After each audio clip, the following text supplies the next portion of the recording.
This is my instant match reaction to the Bayern Munich 4, Tottenham Hotspur 0 friendly. And I can tell you that any of the positivity and goodwill built up by that win over Arsenal out in Asia has just been decimated by a Bayern Munich side that I think it would be an understatement for me to say should maybe have won this game 9 or 10-0.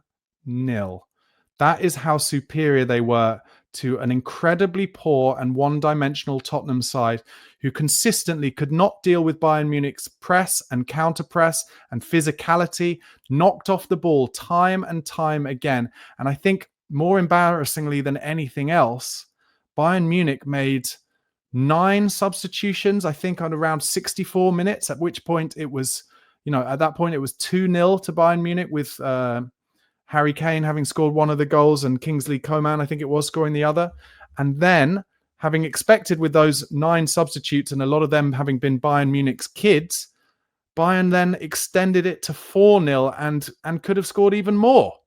Tottenham Hotspur to a man. I'm gonna offer up a possibility of some jet lag. We've only just returned from Asia. I'm going to look for some positivity. I'm doing a bit of a tie from AFTV here and hoping desperately that Thomas Frank comes out and says they're all jet lagged, they're all absolutely knackered. Because if not, I really cannot give an excuse for that absolute horror show. And we play Paris Saint-Germain, the European champions, in the European Super Cup final in 6 days in Udinese. And if they turn up with those energy levels and with the system and tactics that they played against Bayern Munich today, who, by the way, Bayern Munich lost to PSG in the Club World Cup a month and a half ago or so, they will get absolutely decimated by Paris Saint-Germain because PSG have players on the pitch who will not give up the kind of chances that Bayern Munich gave up today. They missed gilt-edged chance after chance. 3 of the goals they did score were absolute worldies into the top corner, and the other one by Harry Kane, which was a beautiful goal, by the way, was a yard offside from where I was watching anyway. But it doesn't matter because the rest of the chances they missed were from like 2 yards, 6 yards, 8 yards, time and time again. Goretzka himself missed about 3 that he should have scored. Very fortunate that Tottenham were rusty. But to a man today, other than maybe Kudus' performance in the first half and Jed Spence's performance in the first half, Tottenham were absolutely diabolical. They looked like they weren't sure what they were doing. They were just pumping the ball long. We don't have Solanke up front to hold it up. So Richarlison in the 9 was constantly trying to hold it up, but failing, getting out-muscled. Brennan Johnson started the game in the left-sided forward role.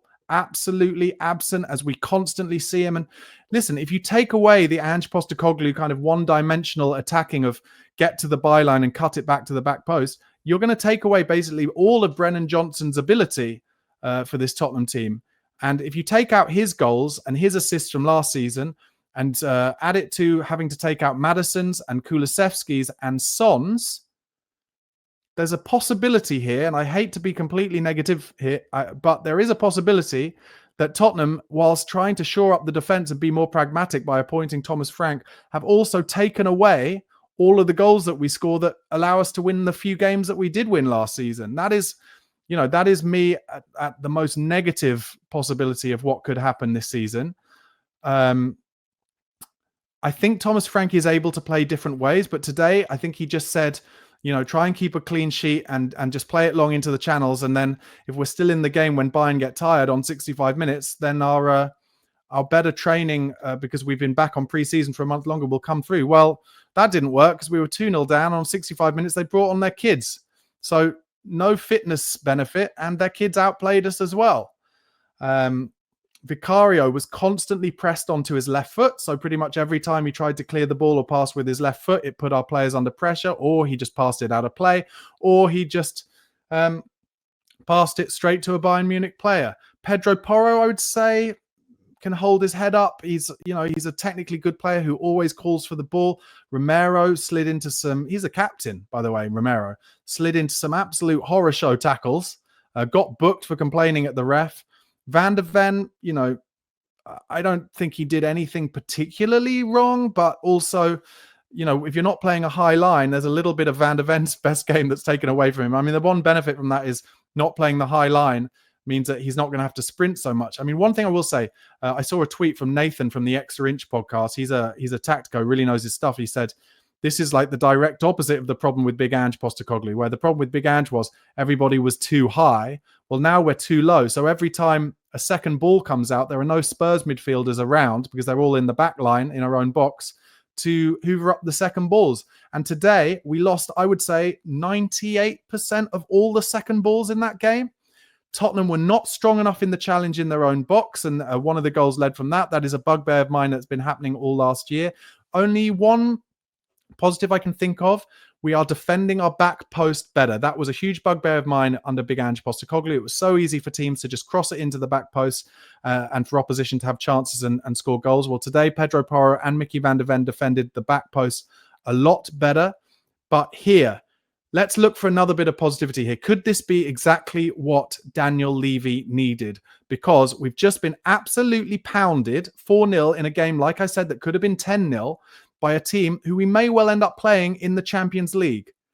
So Daniel Levy needs to get his wallet out. And I've been saying this all summer. Listen, teams like Newcastle and Spurs are basically in a situation where we have to wait for those clubs above us to decide who they want to sign. But Tottenham can't be waiting anymore. Get Paratici on his phone. Get Johan Lange actually doing something. And they need to buy some creativity because there was no one on that pitch in midfield who was willing to take the ball on the half turn and take us up the pitch in that number 10 role. And we're not going to be seeing Matters this season. We're not going to be seeing Kulusevski for at least another couple of months. And even then, it's a patella injury. So that is going to take a lot of time to heal. Tottenham need to buy someone comfortable on the ball. There are too many players not comfortable on the ball, not brave enough on the ball, not willing to take it on the half turn. And we are absolutely in danger of having a shocking start to this season. The squad is lighter than it was last season. And we're still getting the injuries as well. I said it, 4 first-team players missing at the moment. Udogie, Solanke, we don't know anything about those injuries. Are they worse than we were first told? We need to hear. Hopefully Thomas Frank will say in his post-match press conference what's going on there. We can only hope that those players are fit for next week, but my betting is they are not. That they are not. And we will be starting that game with Richarlison and Johnson or Odegaard or Tell on the left. And I fear for that. Udogie, we need to hear the same. And then obviously Maddison, very much out, and Kulusevski. We need to get players in. In terms of other performances today, Paulinho played the first half. He gave away a penalty. I don't think it was a penalty. He dived in, though. We know he's going to dive in all season, and the ref just fell for it as the player went over his leg. He did win the ball back a few times. But also, he was caught on the ball a few times as well. 45 minutes was all he got. And look, he brings us a bit of depth, so I'm not going to complain about it. Bentancur was okay. He was okay. He did what he does. He's brave on the ball. He's one of the few midfielders who would take the ball off the centre-backs and off the keeper and knock it about 1 or 2 touch. But Bayern just had our number today. Company absolutely outmanaged Thomas Frank. Pat Matasar ran around a lot, but Tottenham's press was late to everything, and that's why I want to come back to hopefully we were jet lagged or something, because we didn't have the energy to press them into trouble at all. Not really until the beginning of the second half, where you could see Thomas Frank on the sidelines shouting at Lucas Bergvall to press high, press high, press high. Bergvall had come on at the break for Paulinho, and that did give us a little bit of a foothold in the game at times, but not for very long. Johnson, as I said, I'm going to have to give him a 4 out of 10. Mohamed Kudus was probably our best player overall, always trying stuff. There are times where he tries probably to take it on one step too far, but he's the only player in that final third who could hold it up, really. And Richarlison had a gilt-edged chance with his head just before he was taken off in the second half. A beautiful cross from Pedro Porro. Richarlison's just got to come in and side head it in, and he just gets his full forehead on it and it goes wide. And listen, I can see in the comments a lot of people who didn't want Ange out are feeling pretty smug with themselves now. I don't think it's quite as simple as that, but it's a big wake-up call for Thomas Frank. And I will say this. If Tottenham get off to a bad start, I said to a friend of mine recently, Thomas Frank will either last 6 games or 5 years. That is my opinion. But if he has a similar start to Nuno Espirito Santo, who, don't forget, actually, he won his first 3 games, but after that, we didn't have a shot on target for about the next 6 games.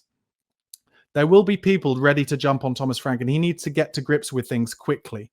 And look, we won't be playing Bayern Munich every week, but we have got Paris Saint-Germain next week, then Burnley only 3 days later.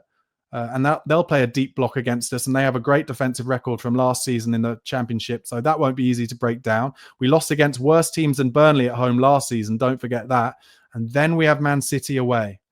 So we have to be patient with Thomas Frank, but also this is not Brentford or Bromby, where he's managed before and where he had very slow starts and they were patient with him. This is Tottenham, a team who came 17th last season, and if we have a bad start again, we will get absolutely, like the fan base will absolutely destroy Daniel Levy. And we know what happens when Daniel Levy gets destroyed. He sacks the manager.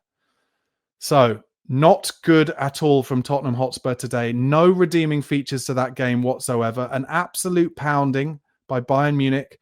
And I said it during the watch along. I'll say it again now. I've been giving Arsenal fans some serious stick over their preseason losses, and I deserve it myself today. If you give it, you've got to be able to take it as well. And Tottenham got absolutely battered today. That is the end of my post-match review of the Bayern Munich 4, Tottenham Hotspur 0 game.